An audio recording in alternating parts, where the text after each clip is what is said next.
This is Democracy Now!, democracynow.org, The War and Peace Report. I'm Amy Goodman with Nermeen Sheikh. We're speaking with Nancy MacLean, author of the new book, Democracy in Chains, The Deep History of the Radical Right's Stealth Plan for America. She's a professor of history and public policy at Duke University. I'd like to get your response to an excerpt from the BBC TV documentary series directed by Adam Curtis. The documentary is called The Trap: What Happened to Our Dream of Freedom. In this clip, James Buchanan, whom you profile in your book, explains why he believes there is no such thing as the public interest. There's certainly no measurable concept that's meaningful that could be called the public interest, because how do you weigh different interests of different groups and what they can get out of it? The public interest, as a politician thinks it, does not mean it exists.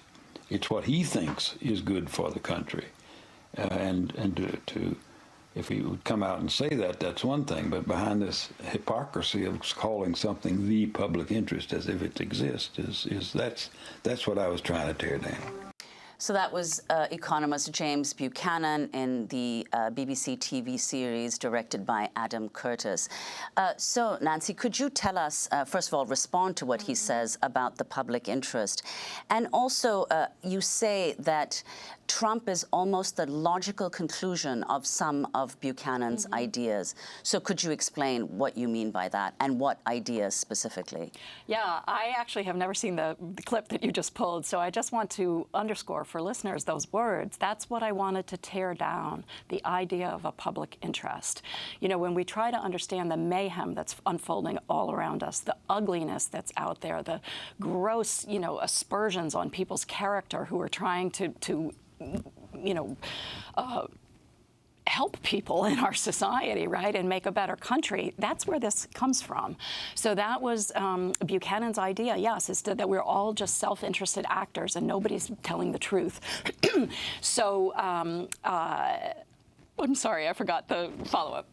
Well, about what the connection is with Trump, between, of course. So, I mean, if you listen to any of Trump's rhetoric on the campaign trail, he is speaking that language of tearing down the notion of the public interest, of, slandering any of his critics, of making anybody who is, from the opposition party look, crooked Hillary. All that kind of language comes from this Buchanan notion that our modern politics is essentially a system of corruption that transfers from some people to others, and this language of makers and takers that we have is very much Buchananite. So he actually portrayed citizens. He talked about coalitions of exploitation. So, for example, if you had, say, home health care workers who were working with public health professionals who were trying to expand the amount of monies for Medicaid, for child's health care, he would see that as exploiting wealthy taxpayers. And this is the language that the Republican Party has picked up and channeled from the radical right. It's a language, and he used these words, predators and prey. It's a predatory system.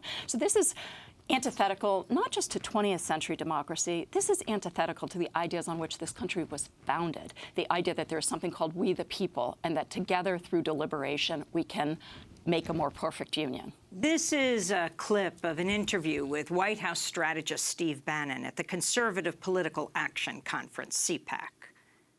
I think if you look at the lines of work, I kind of break it out into three verticals or three buckets. The first is kind of national security and sovereignty, and that's your intelligence, the Defense Department, Homeland Security. The second line of work is what I refer to as economic nationalism. The third, broadly, line of work is what is deconstruction of the administrative state. If you look at these cabinet appointees, they were selected for a reason, and that is the deconstruction. The way the progressive left runs is if they can't get it passed, they're just going to put it in some sort of regulation in an agency. That's all going to be deconstructed, and I think that that's why this regulatory thing is so important. We had Dr. That was Steve Bannon speaking at CPAC, talking about the deconstruction of the administrative state. And as the media focuses on just a particular series of issues in Washington, whether it's the health care plan or the Russia investigation, in fact, there is a very systematic, very fast dismantling of the administrative state that is going on. And I was wondering if you could comment on that and some of the people who are involved with this, from Scott Pruitt to Mick Mulvaney, the OMB director, even to the White House counsel, Don McGahn. Yes, thank you. This notion that Bannon represents something very different from the Kochs is troubling, because it leads us to not notice exactly what your clip just showed, that he is utterly devoted to deconstructing the administrative state. This also comes from Buchananite thinking, which said that agency officials don't, and this includes public health professionals too. This apparatus has tried to discredit people who test children's blood for lead. I mean, this is how bad it is. But they will say that agency officials only want to expand their fiefdoms. They don't actually care about the issues they're working on. They just want their own self-aggrandizement. And so Bannon is expressing this and talking about the deconstruction of the administrative state, and they are doing it, as you pointed out, Amy, in your opening news segments, about all the environmental regulations they're undoing, all kinds of other regulations they're undoing. As we all focus on Trump's tweets, they are undermining core features of our democracy and of our regulatory system on which we all depend for our health, our well-being, our clean water, our clean air, and the quality of our public health apparatus. And we can see this in the Republican Party being captured by this donor network because they vote against things like funding for Zika and Ebola, and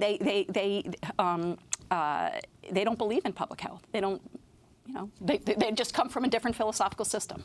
So how did you find out about the Nobel Prize-winning economist Buchanan and his close ties to the Koch brothers, particularly Charles Koch? I did not set out looking for this man. This man announced himself to me from the archives. I had just finished a book on something else when I happened on the story of the school closures in Prince Edward County from 1959 to 1964 in protest against Brown versus Board of Education, and in the name of individual liberty and states' rights. A county in Virginia completely shut down its public school system and sent all the white children off to private schools and deprived black children of education, any formal education, for 5 years. And it was part of this system of mass resistance that came with the first modern system of tuition grants, they called it, but it was essentially school vouchers. And I became intrigued about this. And then I learned that Milton Friedman had written his first modern case for vouchers in 1955, as news came up that the most arch segregationists were saying they were going to completely shut down public education rather than desegregate. So I thought, what are these people who talk about a free society and who talk about liberty doing, essentially abetting the most arch segregationists who are trying to destroy public education in order to preserve segregation? So at first I was following Friedman, but Buchanan kept appearing with different reports, pushing for the most arch privatization. And then, so I followed those reports. He came on my radar. Then I learned that his impact on Chile was more lasting than Milton Friedman's because he advised the Chilean constitution that made it so that when there was a transition back to elected government, only super majorities of people would be able to affect change. So essentially, he helped shackle democracy in Chile in ways they're still wrestling with. And this shored up Pinochet. Yes, it was 1980. I have a whole chapter about it. It's a really chilling story. But so then I saw him. That was my second data point. My third data point was moving to North Carolina in 2010 and then seeing the radical Republican takeover of my state government. And what they were doing, I realized, was a concrete incarnation of what Buchanan had written about.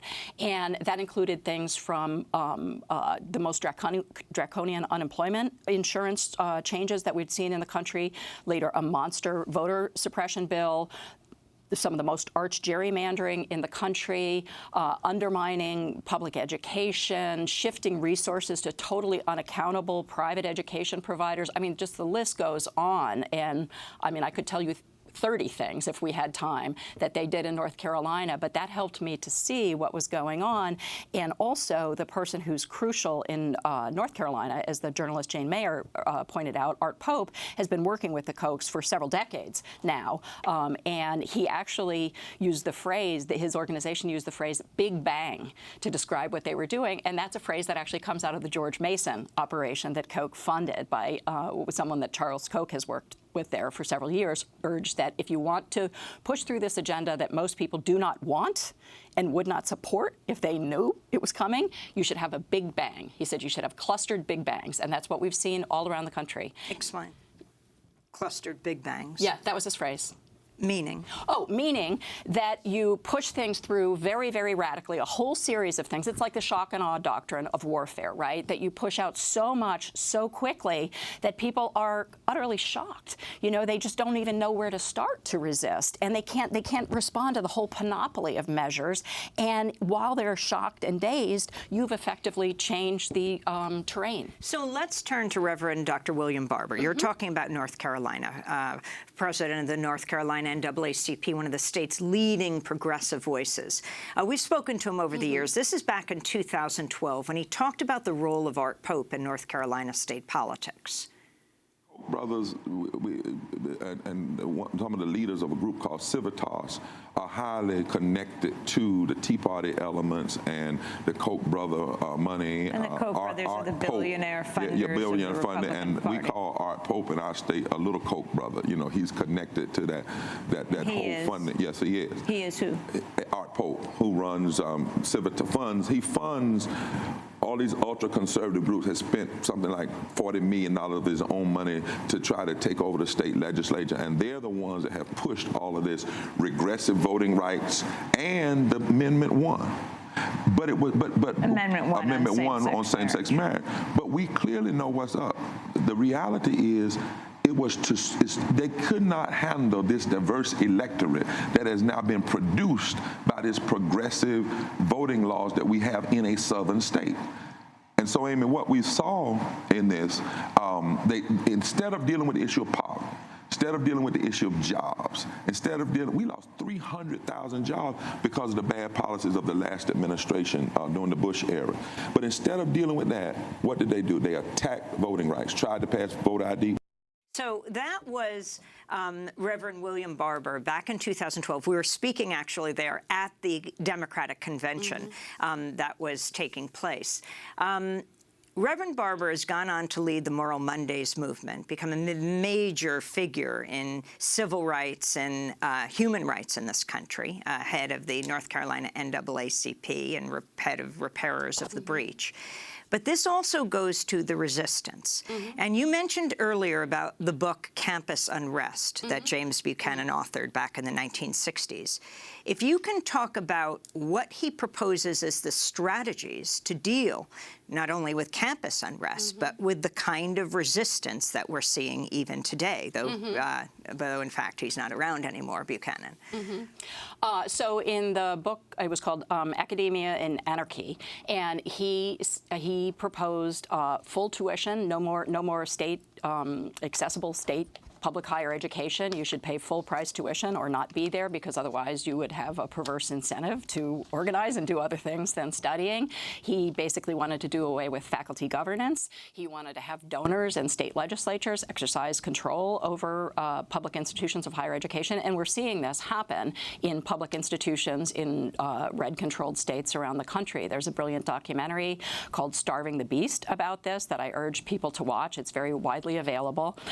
So that's the education piece. Now, the other piece that Buchanan's ideas are informing is this state strategy. And so we have talked about the federal, but I think listeners need to be aware that much of this is being rolled out at the state level. And I think the state level is key, because they already fully control, they have what's called trifecta control, both houses of the legislature and the governorship in 25 states. Democrats only have that in 6 states. And in those 25 states, they're effectively building up a kind of tourniquet over progressive policy nationally to push the agenda. This has been advocated by Buchanan. He convened corporate audiences and talked about policies on the spectrum of succession, he said, including privatization, decentralization, devolution, and a few more things. But basically the idea was that you could use states to whipsaw one another in the ways that we've seen that we call the race for the bottom, not knowing that this was intentional strategy. So there's that. But the ultimate big bang of this project is that they want to change our Constitution. And they are actually building towards a constitutional convention. So they have 28 states that have called for this constitutional convention. They need 6 more. And speaking to your point about resistance, the way that they plan to get those 6 more is by doing these things like these very aggressive right-to-work laws to undermine unions, because unions have been significant defenders of democracy for all of us, attacking public education, because public school teachers have been important forces for democracy and defending democracy for all of us. The gerrymandering, the voter suppression, all those efforts are designed to suppress the popular voice because these people know that if majorities understood what these guys have in mind for them, they would resist, they would oppose, and they would try to stop it, as they are doing with the health care, where they can see that it's concrete, they can see the reality. This means people will die. People are responding to that, and they want to stop that resistance, and that's why they're doing the things they do. And can I say the single most important thing of my book that I hope people will take away is the number of times these people talk about what they're doing in the clear knowledge that they are a minority movement and that they can never persuade the majority, and that's why they're operating in the way that they are. And could you speak specifically about what Buchanan, his take on social movements and why it was important to block social movements? Yeah, he didn't actually write about social, he talked much more about groups, and he would call everybody special interest, because the very idea of a social movement like him is like the public interest, right? It couldn't possibly exist because we're just aggregations of individuals doing our self-seeking. But he very clearly understood that the labor movement that was built up in the 1930s, the CIO, which was a very progressive force in all public life, for public transparency, for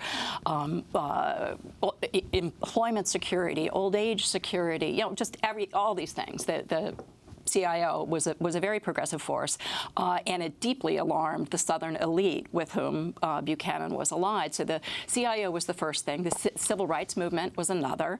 Many of us think about the civil rights movement in terms of fighting attitudinal racism, but Buchanan was a specialist in public finance. Buchanan understood that if the civil rights movement succeeded, and if African Americans were able to vote and change public policy, it would be costly, because people who have been held in poverty, whose schools were terrible, who were denied public health, are going to want changes, and they're going to vote for those changes and elect people who will bring them. So that goes to the central issue of voter suppression. When Absolutely. You say they recognize they would always be a minority, so then you have to suppress the will of the majority. Absolutely. And also, let me add, too, that gerrymandering was a well-established practice in the South that was being threatened at the time Buchanan was writing. So the Virginia state legislature grossly overrepresented rural conservative districts and underrepresented not only cities but also the suburbs, where there were more moderate white Republicans.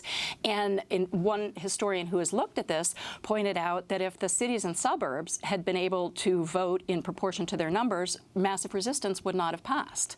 They would not have shut down schools because so many people didn't want it. So all the things that we're seeing now, we can trace back to then. And so, my question for America is, do we want to live in a cosmetically updated version of 1950s Virginia, or do we want to keep making the kind of progress toward an inclusive democracy that we had been making in the past few decades? And talk about the idea of libertarianism. I mean, it's very popular now amongst young people. What was Buchanan's relationship to? What did he think of libertarianism? Did he ever articulate a position, what it meant for him? Yes. He spoke of freedom as being the highest value. And he said, I don't want to control you, and I don't want to be controlled by you. And that sounds really nice. I mean, we all probably feel like that, right? I mean, who wants to be controlled by somebody else?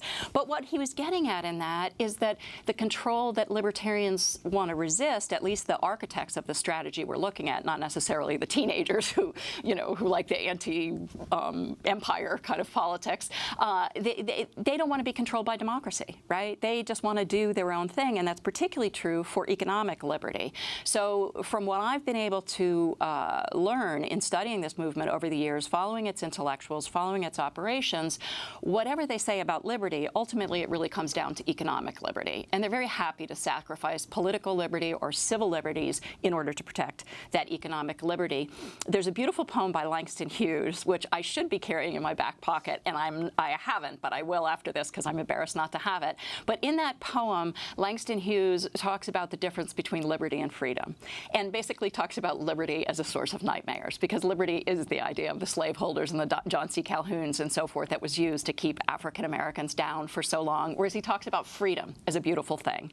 And so I think what's really important for progressives now and people who oppose this Coke apparatus, I think we have to take back that language of freedom, because the civil rights movement, what was SNCC's slogan was freedom now. right? We are the people who want people to have the freedom to live their lives autonomously, to do what they need to do, but we understand we need to do that together in collaboration. And the people we're up against will suppress all of our freedoms to get their economic liberty. In fact, David Koch in 1980 ran as the Libertarian Party's vice presidential candidate. Yes. Well, finally, as you link James Buchanan and your research on this, on the late Nobel Prize-winning economists, to what we are seeing today in the Trump administration, and let's be clear, the Koch brothers are opposed to the current Republican health care bill because it doesn't go far enough. Yes. Yes. Well, I do want to say, too, that Buchanan was not around for the final rollout of this. And as I said at the outset, he actually, I think, was a little appalled at what was being done in his name. For example, as soon as the Kochs moved into George Mason, they moved. George Mason I'm sorry, University. George Mason University, right outside D.C., very convenient to exercise control in Washington. As soon as the Kochs moved in and made their first big $10 million commitment in 1997, they moved in all these operatives. All these operatives started, claiming titles for themselves, president of this, blah, blah, blah, blah, blah. But they also started violating nonprofit tax law, according to at least one whistleblower. And Wendy Graham, who was the wife of a sitting senator, Phil Graham, was sending out very partisan letters, fundraising letters for the Buchanan Center, saying how it was going to change our politics. And I think that's very interesting. And I personally know that Buchanan was sickened by that. So Buchanan actually pulls away from this as it takes off. But Koch is so well funded. I mean, we would not be here without Buchanan's ideas and Koch's money. And the money that Koch has pulled together from these donors, they are pushing this system through in a way that I actually believe might have appalled Buchanan, too, because it's such grotesque use of the political system and of the corruption of money in politics in order to get what they want. Well, we want to thank you so much for being with us. Nancy McLean, author of Democracy in Chains, The Deep History of the Radical Right's Stealth Plan for America, professor of history and public policy at Duke University. When we come back, the EPA's new water safety official is a lobbyist with deep ties to the Dakota Access Pipeline. We'll talk about that with The Intercept investigative reporter Lee Fong. Stay with us.